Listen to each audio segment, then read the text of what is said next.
Punjab assembly में ज़िमनी election से पहले मुस्लिम लीग नून के अरकान की तादाद 165 थी।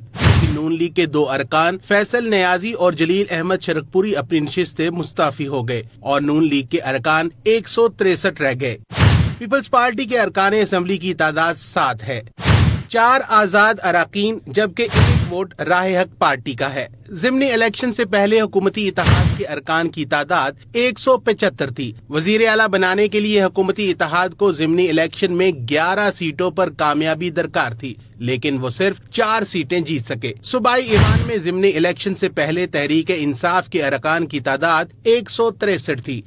मुस्लिम लीग काफ के 10 अरकान सूबाई असेंबली का हिस्सा हैं। अपोजिशन इत्तेहाद के 173 अरकान थे। डिप्टी स्पीकर दोस्त मोहम्मद मजारी पीटीआई से बज़ाहिर राहें जुदा कर चुके हैं, जिसके बाद अपोजिशन के अरकान की तादाद 172 रह गई थी। अपोजिशन को अपना वजीर आला मुंतखब कराने के लिए 14 अरकान की जरूरत थी। इलेक्शन में तहरीक इंसाफ ने 15 सीटें जीत लीं। इस तरह अब अपोजिशन के पास 187 अरकान होंगे। आजाद रुकन पंजाब असेंबली चौधरी निसार असेंबली नहीं आते और उन्होंने पहले भी वजीर आला के किसी उम्मीदवार को वोट नहीं दिया। 376 के ईवान में वजीर आला मुंतखब होने के लिए 186 अरकान की हमायत दरकार है।